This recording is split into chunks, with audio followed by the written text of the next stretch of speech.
नमस्कार विद्यार्थी मित्रांनो, आज आपण वर्ग 9वा गणित भाग 1 प्रकरण पहिले संच मधील संकीर्ण प्रश्न संग्रह 1 मधील तिसरं उदाहरण पाहणार आहोत। या ठिकाणी पहा, तुम्ही जर इथं विचार केला, गणित नंबर 3, एका गटातील 100 लोकांपैकी 72 लोक इंग्रजी बोलतात, 43 लोक फ्रेंच बोलतात आणि 100 लोक इंग्रजी किंवा फ्रेंच यापैकी किमान एक भाषा बोलतात। तर किती लोक, पहिला प्रश्न आहे, फक्त इंग्रजी बोलतात, किती लोक फक्त फ्रेंच बोलतात आणि किती लोक इंग्रजी आणि फ्रेंच या दोन्ही भाषा बोलतात, हे आपल्याला सिद्ध करायचे। तर या ठिकाणी पहा, 100 लोकांच्या गटापैकी 72 लोक इंग्रजी बोलतात, 43 लोक फ्रेंच बोलतात, 100 लोक या दोन्हीपैकी कोणती ना कोणती भाषा बोलतात। तर आपल्याला पहिला प्रश्न विचारलाय, यापैकी किमान किती लोक फक्त इंग्रजी बोलतात, किती लोक फक्त फ्रेंच बोलतात आणि किती लोक दोन्हीही भाषा बोलतात, हे आपल्याला काढायचे। या ठिकाणी मी समजा गृहीत धरणारे पहा, की समजा इंग्रजी बोलणारे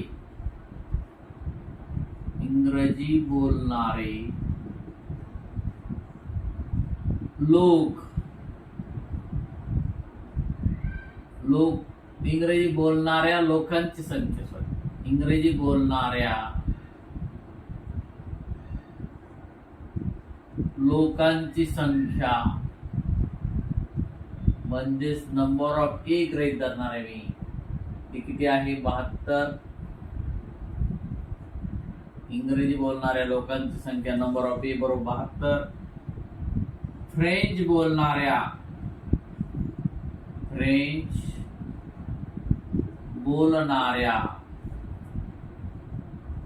लोकांची संख्या म्हणजेच नंबर ऑफ बी गृहीत धरू आपण, किती दिली? 43। आणि 100 पैकी 100 लोक यापैकी कोणती ना कोणती भाषा बोलतात, म्हणजे या ठिकाणी पहा, किमान एक भाषा बोलणारे लोक, किमान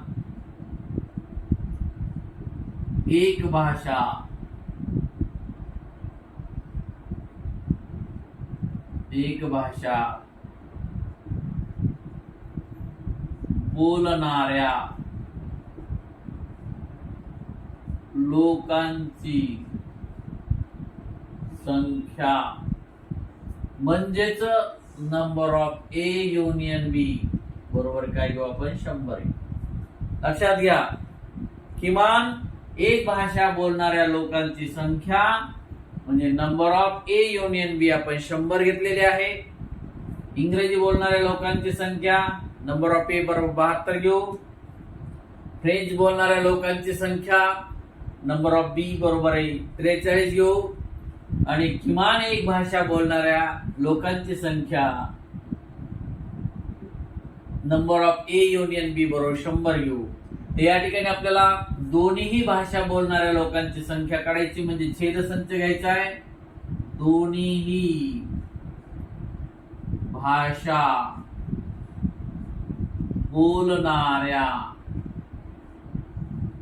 लोकांची संख्या म्हणजेच नंबर ऑफ ए छेद बी हे घ्यावं लागेल। किमान एक भाषा बोलणाऱ्या लोकांची संख्या नंबर ऑफ ए संयोग बी घेऊ आपण, ती 100 आहे। दोन्ही भाषा बोलणाऱ्या लोकांची संख्या नंबर ऑफ ए छेद बी आपल्याला काढायची आहे। मग या ठिकाणी आपल्याला फॉर्म्युला जनरल जो आहे तो यूज करायचा आहे, नंबर ऑफ ए युनियन बी अधिक नंबर ऑफ ए छेद बी, नंबर ऑफ ए संयोग बी अधिक नंबर ऑफ ए छेद बी बरोबर number of A plus number of बी।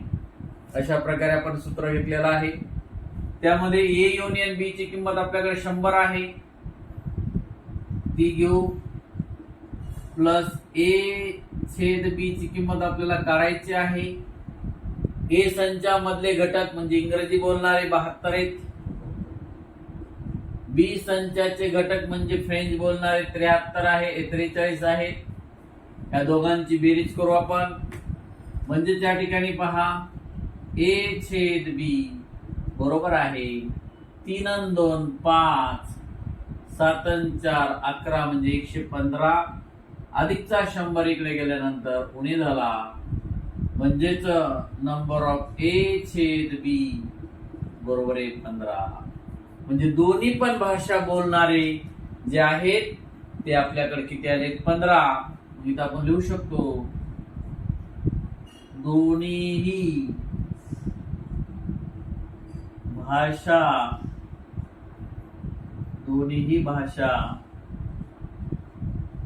बोलणाऱ्या लोकांची संख्या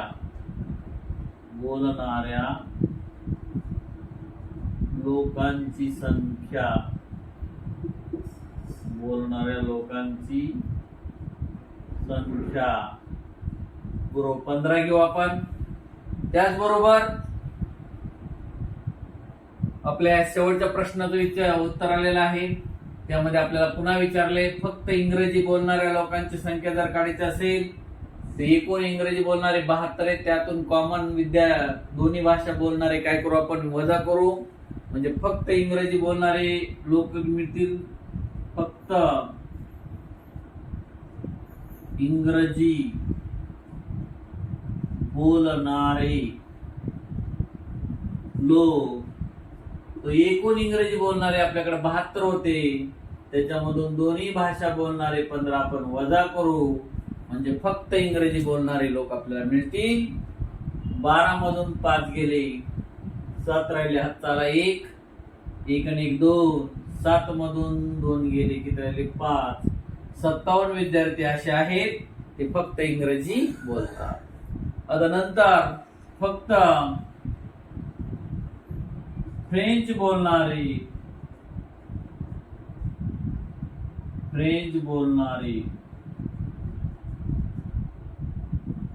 लोक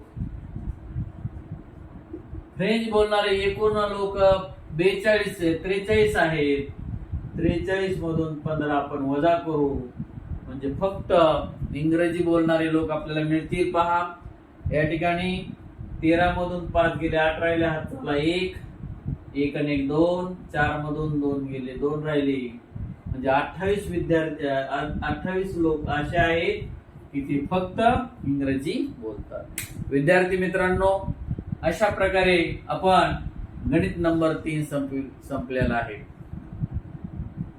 दिनेश शिंके मॅथ अकॅडमी या युट्यूब चॅनलवर जर तुम्ही नवीन असाल तर चॅनल लाईक आणि सबस्क्राईब करायला विसरू नका. जेणेकरून नवनवीन व्हिडिओ तुम्हाला पाहता येतील. तुम्ही पण पहा आणि तुमच्या मित्रांना पण लिंक शेअर करा.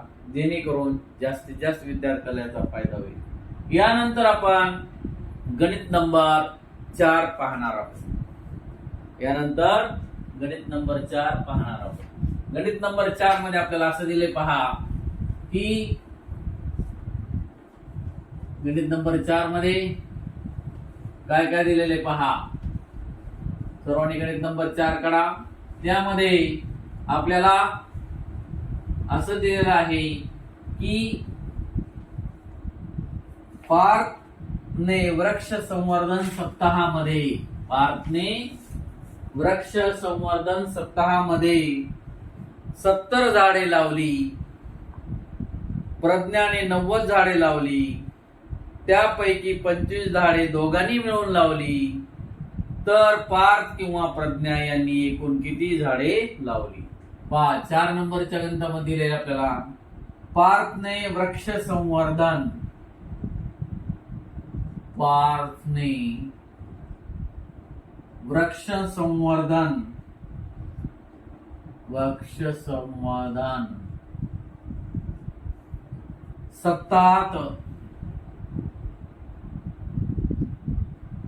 सप्ताहात 70 झाडे लावली.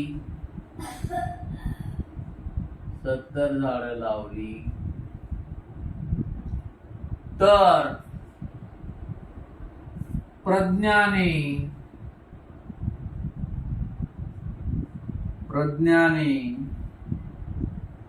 90 झाडे लावली. 90 झाडे लावली. त्यापैकी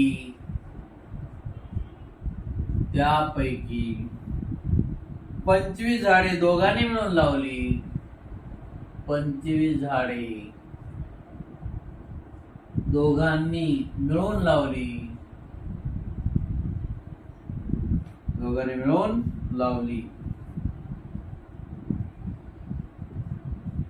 लावली. तर पार्थ किंवा प्रज्ञा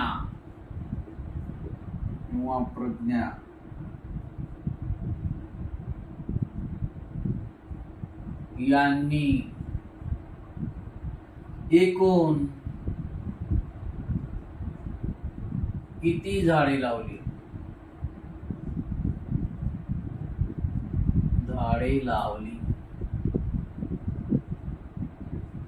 एकूण किती झाडे लावली?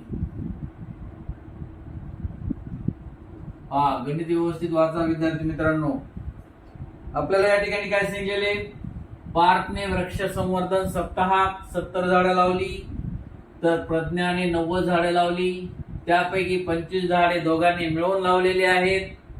तर पार्थ किंवा प्रज्ञा यांनी दोघांनी मिळून किती झाडं आपल्याला लावलेली हे काढायची. या ठिकाणी पहा विद्यार्थी मित्रांनो, अगोदर आपण समजा द्यायचे. पार्थने लावलेली झाडे बरोबर एक्स नंबर ऑफ बी घेऊ. समजा पार्थने लावलेल्या झाडांची संख्या म्हणजे नंबर ऑफ ए बरोबर 70 घेऊ. प्रज्ञाने लावलेल्या झाडांची संख्या म्हणजे नंबर ऑफ बी बरोबर काय घेऊ आपण? 90. पार्थने लावलेल्या झाडांची संख्या नंबर ऑफ ए बरोबर 70. प्रज्ञाने लावलेल्या झाडांची संख्या नंबर ऑफ बी बरोबर 90. दोघांनी मिळून लावलेल्या झाडांची संख्या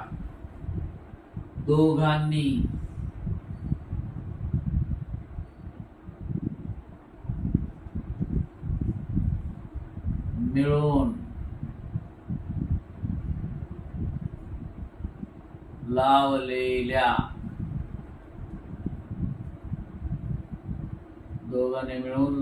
लावलेल्या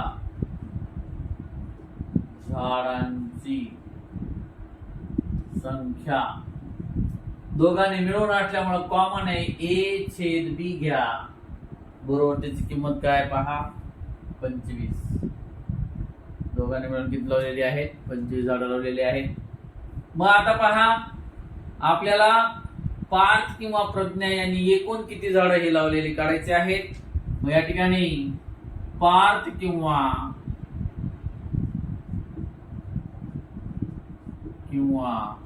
प्रज्ञा यांनी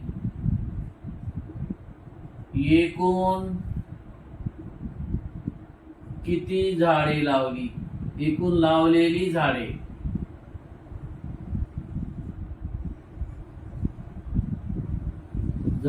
म्हणजे या ठिकाणी नंबर ऑफ ए संयोग बी आपल्याला काढावा लागणार आहे. विद्यार्थी मित्रांनो, पार्थने लावलेल्या झाडांची संख्या नंबर ऑफ ए बरोबर 70 घेतली आपण. प्रज्ञाने लावलेल्या झाडांची संख्या नंबर ऑफ बी बरोबर आपण 90 घेतलेली आहे. दोघांनी मिळून लावलेल्या झाडांची संख्या नंबर ऑफ ए छेद बी बरोबर 25 घेतलेली आहे.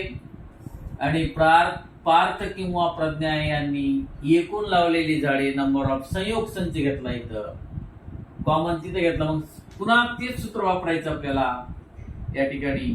नंबर ऑफ ए संयोग B plus number of A छेद बी बरोबर number of A plus number of बी.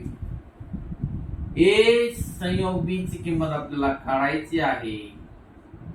दोघांनी मिळून लावलेली झाडी छेद 25 घ्या. पार्थनं लावलेल्या झाडांची संख्या 70 घ्या. प्रज्ञानं लावलेल्या झाडांची संख्या 90 घ्या. ह्या दोघांची आपण बेरीज करू म्हणजे आपल्याकडे नंबर ऑफ ए युनियन बी बरोबर आहे 90 आणि 70 यांची जर बेरीज केली 160 येईल. अधिकचा 25 इकडे गेल्यानंतर काय उणे झाला. यांची वजाबाकी करू आपण म्हणजेच पहा नंबर ऑफ ए संयोग बी बरोबर 10 मधून 5 गेले 5 राहिले हाताला 1 2 आणि 1 3. या ठिकाणी पहा 6 मधून 3 गेले 3 राहिले एकाला 1 म्हणजे ए संयोग बी 135 आला. म्हणजे पार्थ किंवा प्रज्ञा यांनी एकूण लावलेली झाडे 135 आहेत. पूर्ण वाक्य करू लिहू आपण. पार्थ किंवा प्रज्ञा यांनी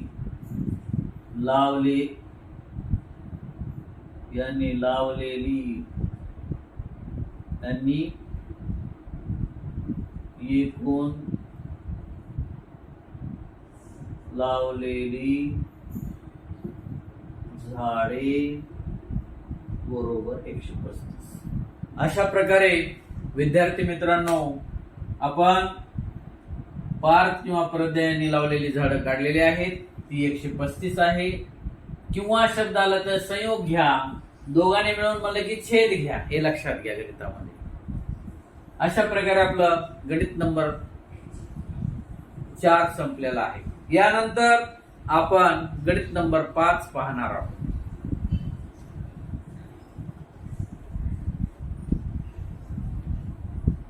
गणित नंबर 5 पाहणार आहोत. गणित नंबर 5 मध्ये आपल्याला काय दिलेले पहा.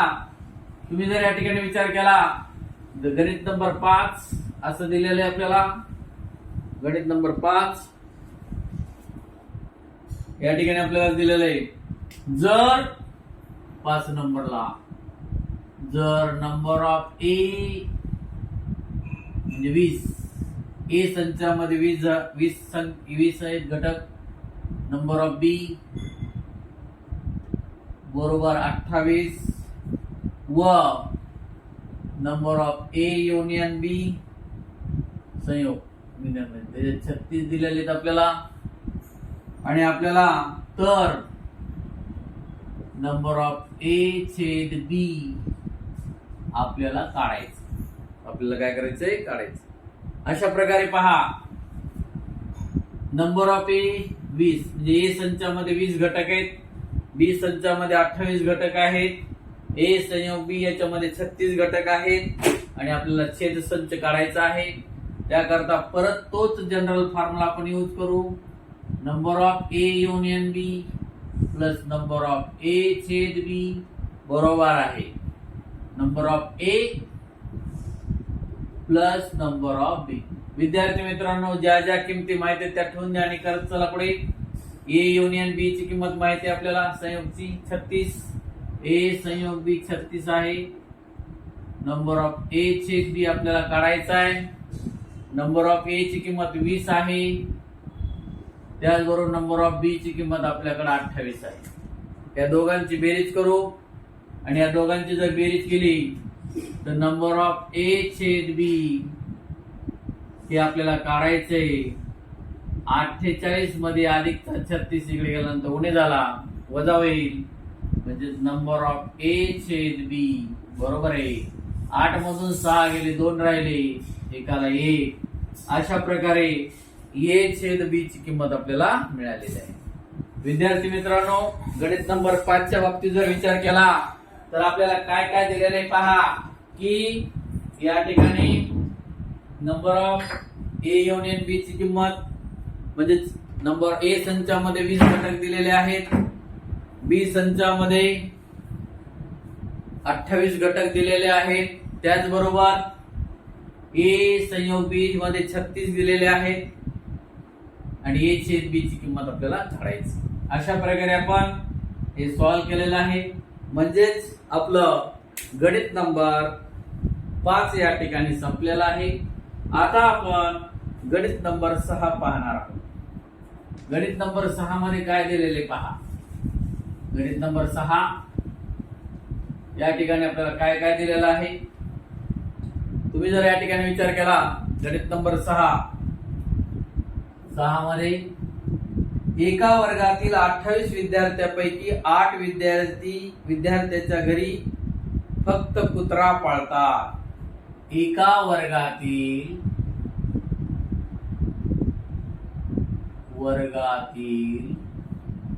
28 विद्यार्थ्यांपैकी 28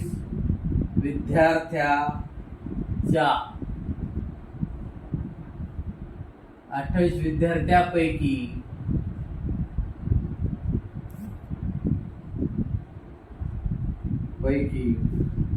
8 विद्यार्थ्याच्या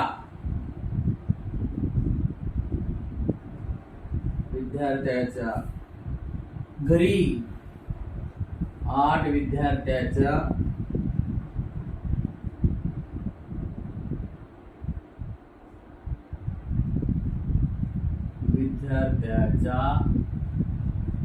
घरी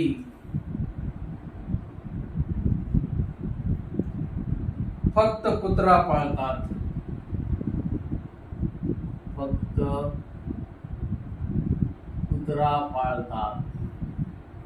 पाळला आहे. 6 विद्यार्थ्याच्या घरी 6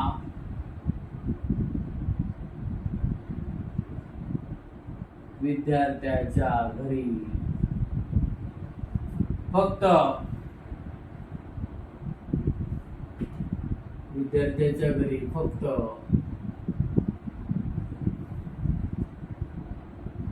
मांजर पाळले आहे. फक्त मांजर पाळले आहे. 10 विद्यार्थ्याच्या घरी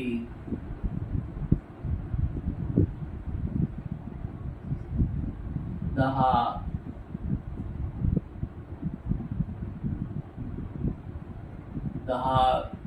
विद्यार्थ्याच्या घरी कुत्रा आणि मांजर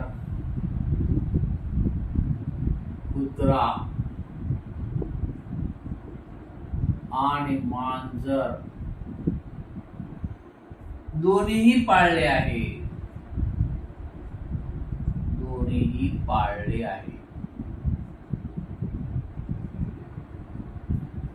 तर किती विद्यार्थ्याच्या घरी कुत्रा किंवा मांजर यापैकी एकही प्राणी पाळलेला नाही. तर किती विद्यार्थ्याच्या घरी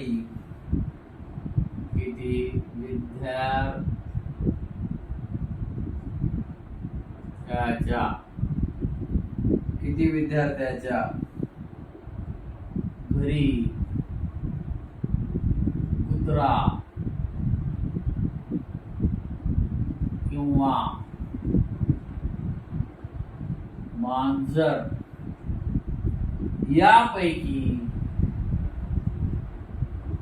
यापैकी एकही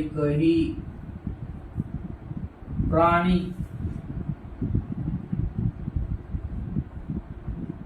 पाळलेला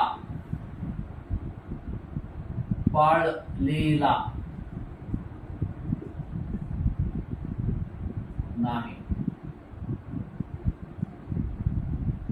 म्हणजे अगोदर आपल्याला काय करावं विद्यार्थी मित्रांनो, एका वर्गातील 28 विद्यार्थ्यांपैकी पाहणी केली. 8 विद्यार्थ्याच्या घरी फक्त कुत्रा पाळला आहे.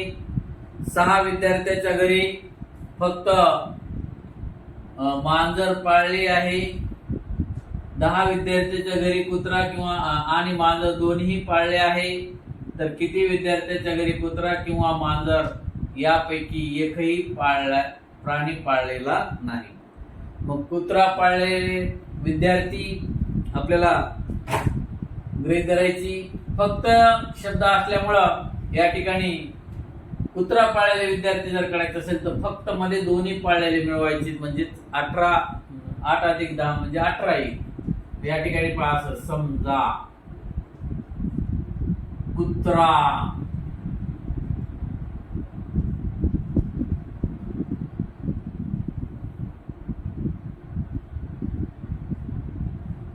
पाळले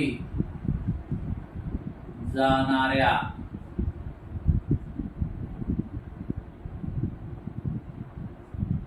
विद्यार्थ्याची संख्या बरोबर नंबर ऑफ ए.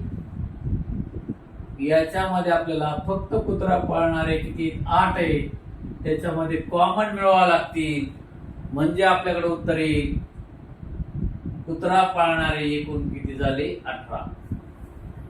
कुत्रा पाळणारे एकूण किती झाले 18.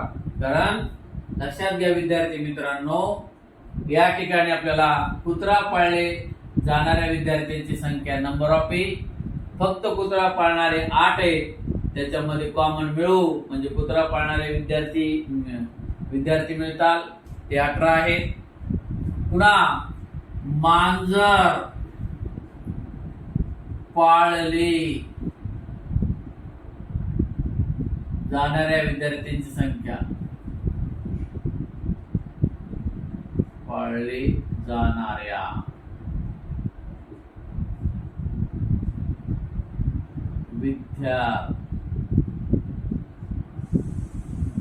विद्यार्थ्यांची संख्या, विद्यार्थ्यांची संख्या म्हणजे नंबर ऑफ बी. काय करावं लागेल, 6 मध्ये एकूण 10 मिळवावं लागतील, म्हणजे 16 विद्यार्थी असे आहेत की ज्यांच्या घरी मांजर पाळली जाते. मांजर पाळले जाणाऱ्या विद्यार्थ्यांची संख्या 6 अधिक आपल्याला काय मिळाली पहा, 10 म्हणजे 16 येईल. दोन्हीही प्राणी पाळले जाणाऱ्या विद्यार्थ्यांची संख्या, दोन्हीही प्राणी पाळले जाणाऱ्या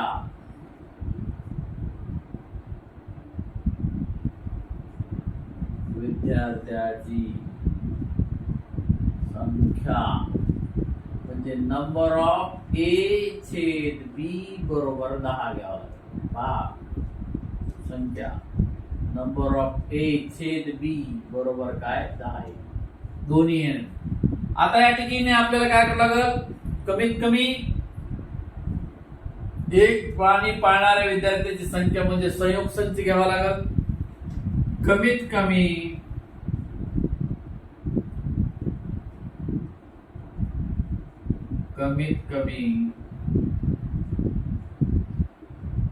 एक प्राणी पाळले जाणारे विद्यार्थी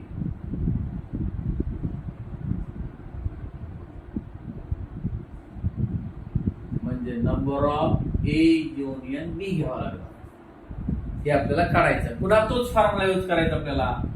कुत्रा, आता इथं बघा लक्षात घ्या विद्यार्थी मित्रांनो, इथं चूक काय होऊ शकते, कुत्रा पाळणाऱ्या विद्यार्थी संख्या डायरेक्ट तुम्ही 8 लिहिताल, पण आपल्याला या ठिकाणी फक्त शब्द वापरला असल्यामुळं त्या 8 मध्ये दोन्ही प्राणी पाळणाऱ्या विद्यार्थी संख्या मिळवावं लागेल, म्हणजे कुत्रा पाळणारे विद्यार्थी किती येतील 18.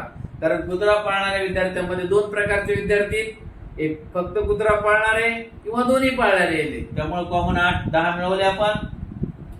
मांजर पाळणाऱ्या विद्यार्थ्यांची संख्या आपण 6 अधिक 10 घेतली, फक्त मांजर पाळणारे 6 आहेत आणि दोन्ही पण पाळणारे त्यात मिळवले, म्हणजे मांजर पाळणारे एकूण विद्यार्थी किती आले 16. त्यामध्ये 2 प्रकारचे विद्यार्थी, एक तर फक्त मांजर पाळणारे किंवा दोन्ही प्राणी पाळणारे, मग या ठिकाणी 16 आलेले आहेत. दोन्ही प्राणी पाळले जाणाऱ्या विद्यार्थ्यांची संख्या नंबर ऑफ ए छेद बी आपण 10 काढलेली घेतली, आणि कमीत कमी एक प्राणी पाळले जाणारे विद्यार्थी नंबर ऑफ ए युनियन बी ची आपल्याला किंमत काढायची आहे. म्हणून या ठिकाणी मी फॉर्म्युला असा घेणार आहे, number of A union B plus number of A छेद बी बरोबर आहे number of A plus number of B. या ठिकाणी ए युनियन बी ची किंमत आपल्याला काढायची आहे. ए युनियन बी जशास तसा घ्या म्हणजे संयुक्त संच. ए छेद बी ची किंमत 10 घ्या बरोबर आहे नंबर ऑफ ए संचामध्ये 18 अधिक बी मध्ये 16 या दोघांची बेरीज घेऊ आपण. नंबर ऑफ ए युनियन बी बरोबर आहे 8 आणि 6 14 ला 4 हाताला 1 2 आणि 1 3 34 अधिकचा 10 इकडे गेल्यानंतर उणे झाला म्हणजे नंबर ऑफ ए युनियन बी 34 मधून जर 10 गेले तर किती 24 विद्यार्थी आहेत असे आहेत की कमीत कमी एक प्राणी पाळतात. कमीत कमी एक प्राणी पाळतात. मी तर मी असं म्हणणार आहे कमीत कमी एक प्राणी पाळणारे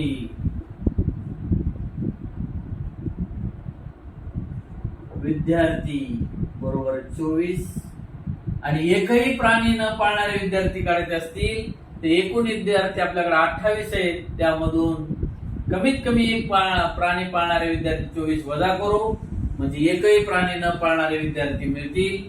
मी या ठिकाणी म्हणणार आहे कुत्रा किंवा मांजर यापैकी एकही प्राणी न पाळणारे विद्यार्थी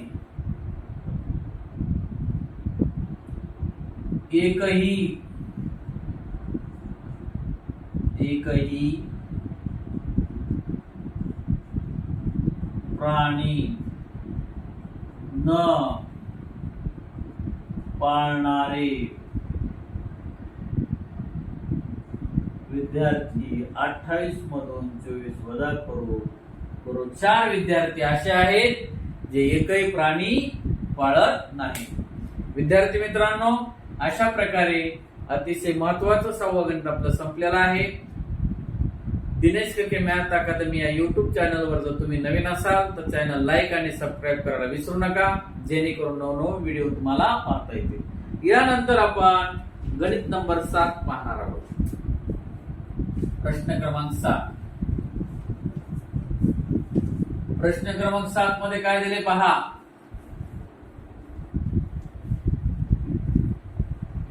आपल्याला प्रश्न क्रमांक 7 मध्ये असं करायचं आहे. प्रश्न क्रमांक 7 आपल्याकडे असं दिलेला आहे पहा. प्रश्न 7 पुढील प्रत्येक उदाहरणातील संचाचा छेद संच वेन आकृतीच्या साहाय्याने दाखवा. पुढील प्रत्येक उदाहरणातील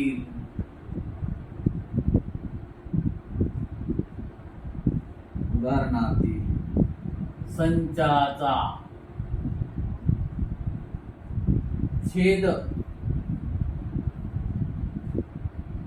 छेद संच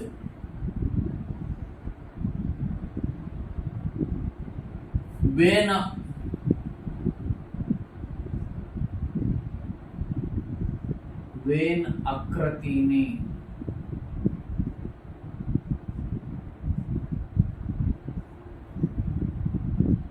वेन आकृतीच्या साहाय्याने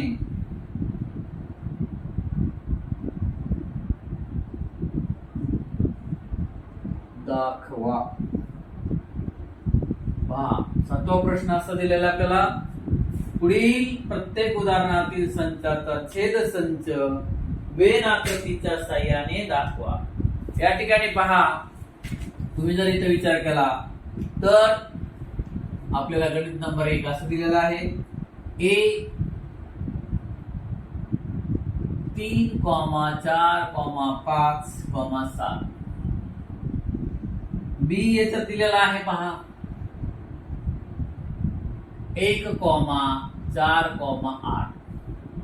आता ए छेद बी जर घेतला तुम्ही जेव्हा आपण छेद संच घेतो तेव्हा दोन्ही संचामध्ये असणारे फक्त सामायिक घटक घ्यायचे. तर या ठिकाणी जर विचार केला तुम्ही 3 4 5 7 1 4 8 याच्यामध्ये कॉमन जो आहे तो 4च आहे.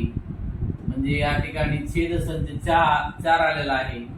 याची वेन आकृती जर काढायची असेल तर वेन आकृती हा ए संच काढू आपण, त्यानंतर बी संच दाखवू. ए संचामध्ये हा 3 4 दोघालाही कॉमन आहे, हा 5 हा 7 इकडं 1 8 हा ए सेट आहे आणि हा काय बी सेट आहे. मग या ठिकाणी ए छेद बी जर दाखवायचा असेल डायग्राम मध्ये तर या ठिकाणी पहा हा जो भाग आहे हा ए छेद हा असं दाखवलेला हा झाला ए छेद बी. दोन्ही मध्ये ए संचामध्ये बी 4 आहे आणि बी संचामध्ये 4 आहे. याची वेन आकृती अशा प्रकारे येईल. अशा प्रकारे गणित नंबर 1 यामधलं संपलेला आहे. त्यामध्ये 2 नंबरचं गणित असं दिलंय पहा. 2 नंबरचं गणित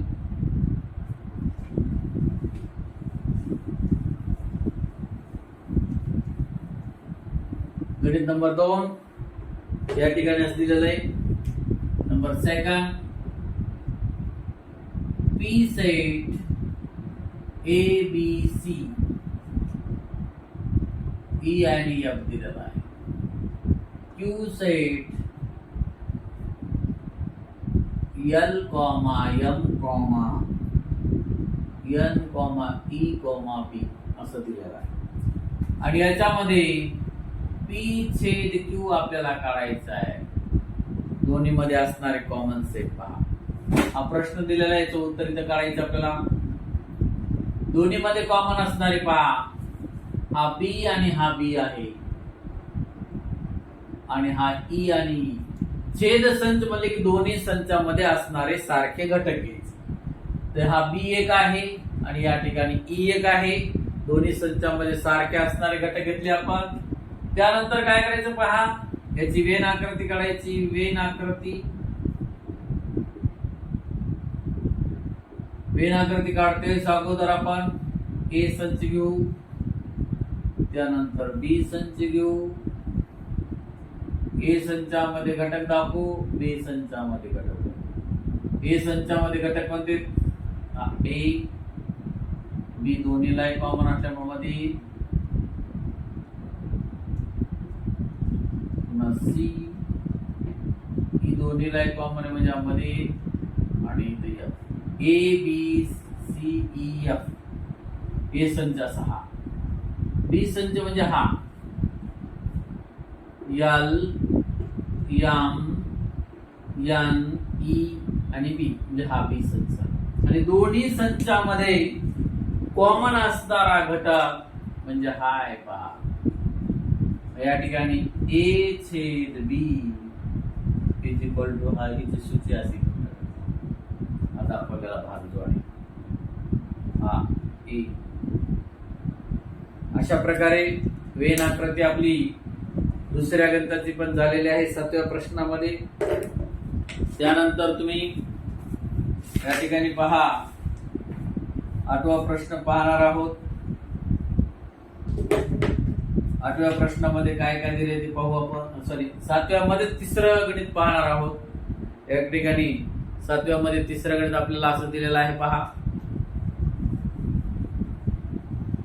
तिसरं example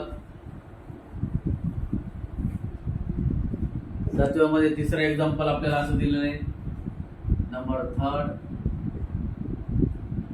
x in curly bracket x vertical line x ही 80 व 100 यांच्या दरम्यानची मूळ संख्या आहे.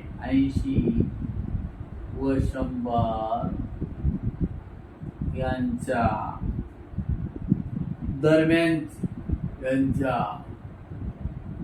दरम्यानची पहा. त्या ठिकाणी आपण अगोदरपासून घेऊ असं गणित नंबर 3 x हा सेट घेतला, x ही 80 व 100 यांच्या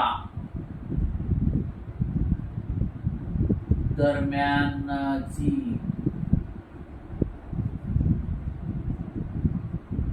मूळ संख्या आहे. घेतलं. नंतर y set, y vertical line y ही 90 व 100 मधील 90 व 100 मधील विषम संख्या आहे.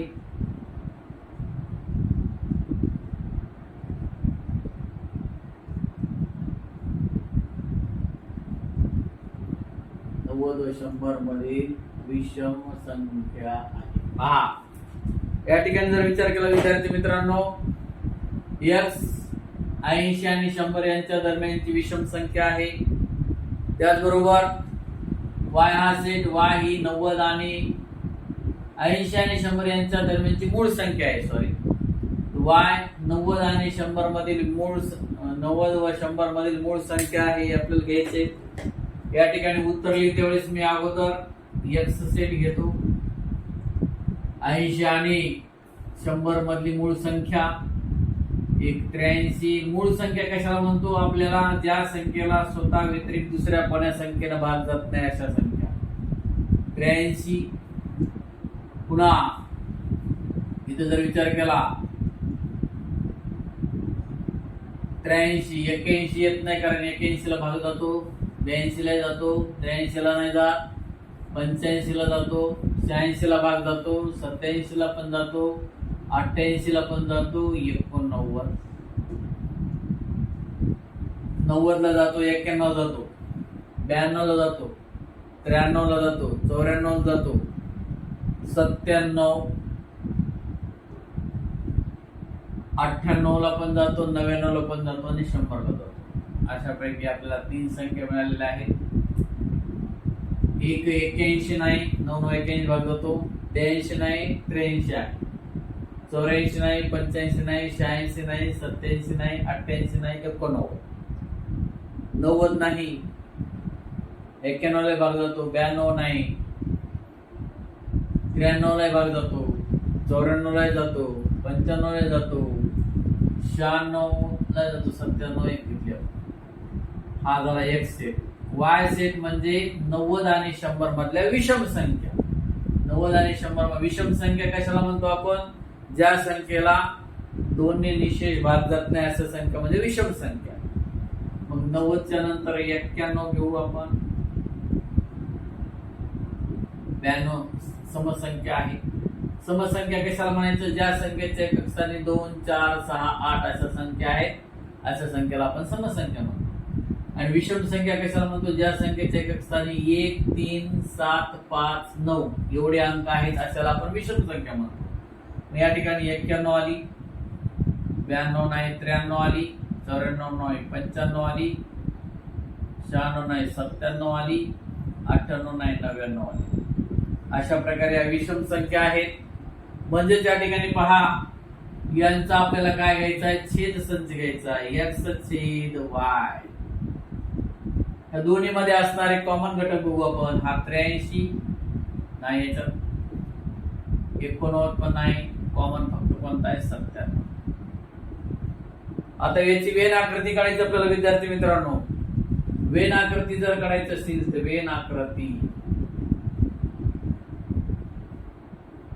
वेन आकृती काढतेच अगोदर आपण ए सेट घेऊ,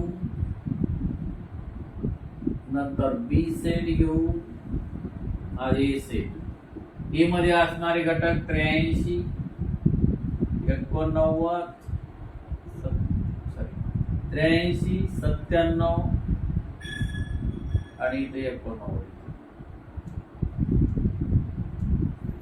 परत वाय नाही एक्स चे संच झाला, हा वाय संच असा आहे, त्यामध्ये 91, 93, 95, 97 आहे, 99. अशा प्रकारे वाय सेट आलेला आहे. दोनांचं इंटरसेक्शन घ्यायचं आहे, ए छेद बी. या ठिकाणी आपण असं दाखवू काय, ए छेद बी, त्यामध्ये 97 संख्या तुम्हाला मिळेल. अशा प्रकारे गणित नंबर 6 प्रश्न 7 मधील आपलं गणित नंबर 3 संपलेला आहे. यानंतर विद्यार्थी मित्रांनो, आता आपण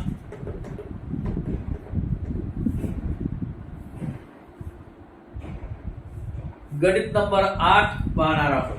गणित नंबर 8 काय पहा. प्रश्न क्रमांक 8. प्रश्न क्रमांक 8 मध्ये आपल्याला काय काय दिलेलं आहे. एक सर्व चौकोनांचा संच. प्रश्न 8वा असा दिला आहे, खालील पैकी कोणते संच कोणत्या संचाचे उपसंच आहे ते लिहा. खालील पैकी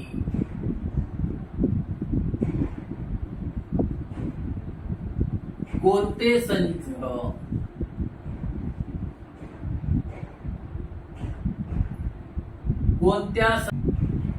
खालील पैकी कोणते संच कोणत्या संचाचे उपसंच आहे ते लिहा. खालील पैकी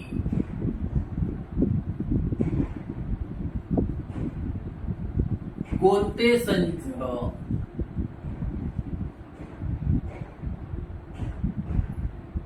कोणत्या संचाचे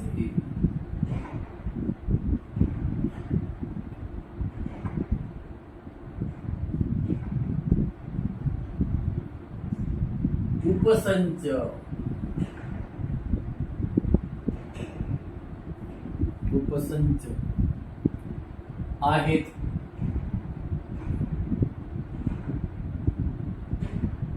ते लिहा. आहेत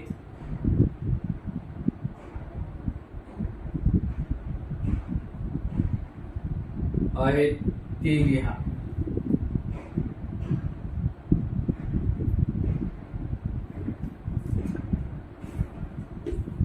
आहेत ते लिहा.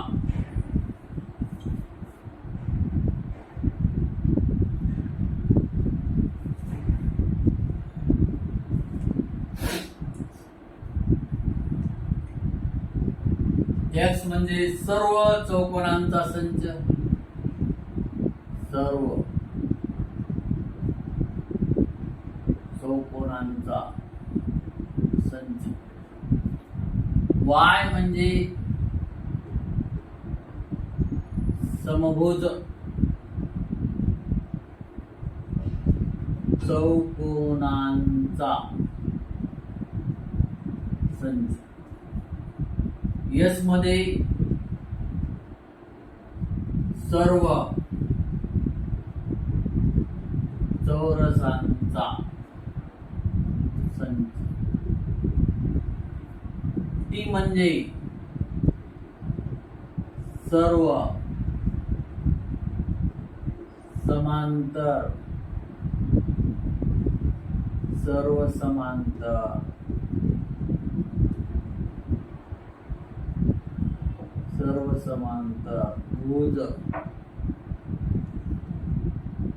भुज समांतर भुज चौकोनाचा संच. आणि व्ही म्हणजे सर्व आयतांचा.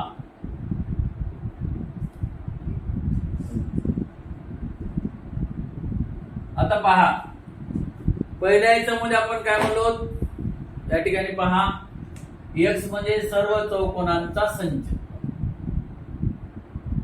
म्हणजे या ठिकाणी वाय म्हणजे समभुज चौकोनाचा संच, एस म्हणजे चौरसाचा संच, टी म्हणजे सर्व समांतरभुज चौकोनाचा संच, आणि सर्व आयतांचा संच। या ठिकाणी पहा, समभुज चौकोनाचा जर विचार केला तुम्ही तर समभुज चौकोनाच्या सर्व बाजू एकरूप असतात।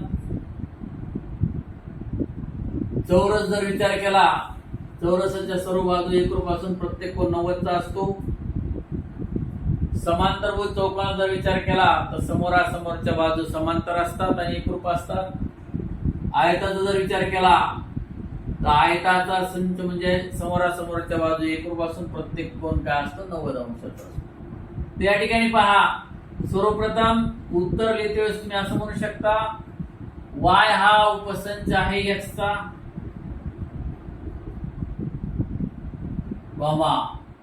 S हा उपसंच आहे x चा, कारण प्रत्येक चौरस हा चौकोन असतो।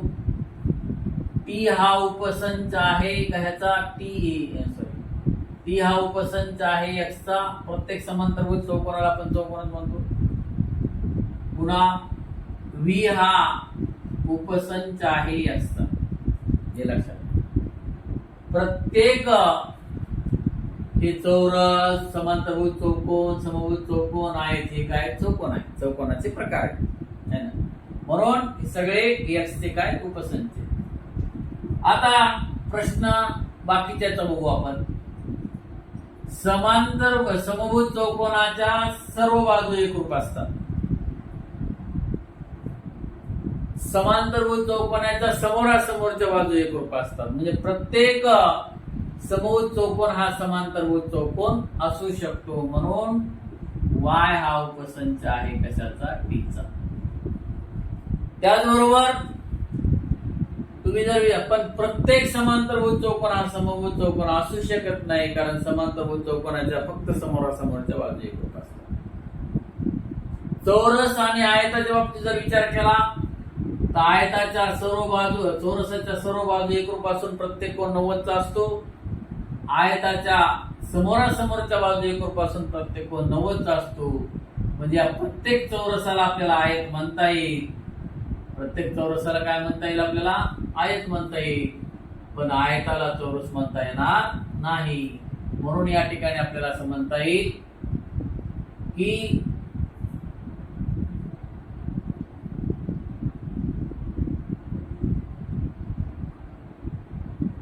काय म्हणता येईल आपल्याला, की प्रत्येक चौरस हा आयत असतो, पण प्रत्येक आयत हा चौरस असू शकत नाही। म्हणून या ठिकाणी V हा उपसंच आहे कशाचा, S चा। V हा उपसंच आहे कशाचा, S चा। पहा, Y हा x आहे, S हा x आहे, T हा x आहे। V प्रत्येक समांतरभुज चौकोन, या ठिकाणी पहा, सर्व आयत हा उपसंच आहे कशाचा, x चा झाला। आता y हा उपसंच आहे, प्रत्येक समभुज चौकोन हा आपल्याला समांतरभुज चौकोन म्हणता येईल। म्हणून या ठिकाणी प्रत्येक समभुज चौकोन हा समांतरभुज चौकोन आहे। म्हणजे समभुज चौकोनाचे सर्व गुणधर्म, समभुज चौकोनाचे सर्व गुणधर्म समभुज चौकोनामध्ये, समांतरभुज चौकोनाचे सर्व गुणधर्म समभुज चौकोनामध्ये असतात। म्हणून T हा उपसंच आहे कशाचा, इथं उलट झालं आपलं, T हा उपसंच आहे कशाचा, T हा उपसंच आहे y चा। इथं पण तसंच आहे, प्रत्येक आयताला आपण चौरस म्हणू शकतो। म्हणून V हा उपसंच आहे कशाचा, S चा। अशा प्रकारे तुम्ही जर या ठिकाणी विचार केला तर या गणितामध्ये आपण सगळे उपसंच घेतलेले आहेत। पहा विद्यार्थी मित्रांनो, या ठिकाणी जर तुम्ही विचार केला तर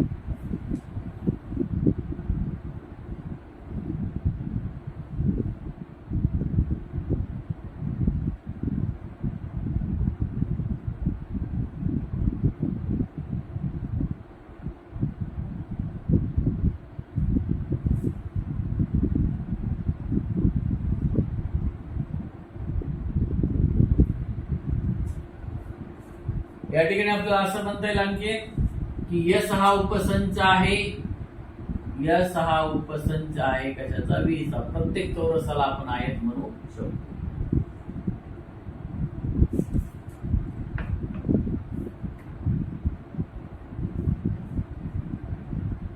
प्रत्येक चौरसाला आपण समभुज चौक, समांतरभुज चौकोन सुद्धा म्हणू शकतो. यस हा उपसंच आहे कशाचा? टी चा सुद्धा. याचा उपसंच आहे कशाचा? टी चा सुद्धा. अशा प्रकारे